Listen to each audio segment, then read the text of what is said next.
The question that comes up at least once a day now, will Mayor Catherine Pugh come back? And if so, when? It's been 2 weeks now and there isn't an end in sight, and the city is still in flux. WMAR-2 News' investigative reporter Brian Kubler is here to explain what may happen next and when. Skylar, the city charter did not account for this. The mayor and the city council are at a standoff. No timetable on her return or even if she will return. It's a question we keep asking every chance we get, even as the acting mayor swears in the next Baltimore health commissioner. Will or when will the executive who made this hire return? I'm just moving the city forward. That's up to her to decide when she comes back.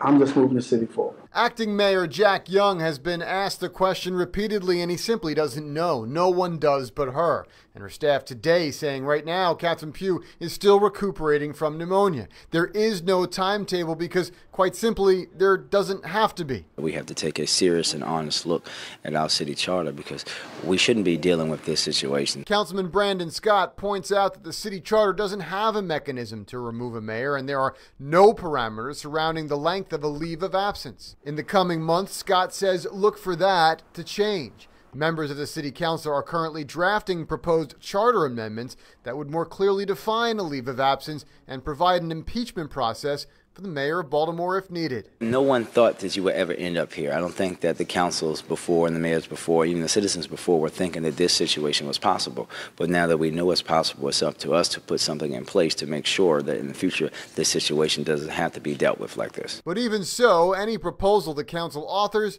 would have to be a ballot measure in 2020. In the meantime, a group of citizens have started an online petition. It went up this weekend, and organizers tell us it has a couple of hundred signatures. Aware there is no legal recourse to remove a sitting mayor, this group is hoping enough signatures will convince Pugh to step aside for the good of Baltimore. However, it is always important to note here that while there may be several investigations into the mayor's affairs, she is still not charged with any crime. A spokesperson for her today told us she is still recuperating from pneumonia at her home in Ashburton and plans on returning to serve the citizens of Baltimore.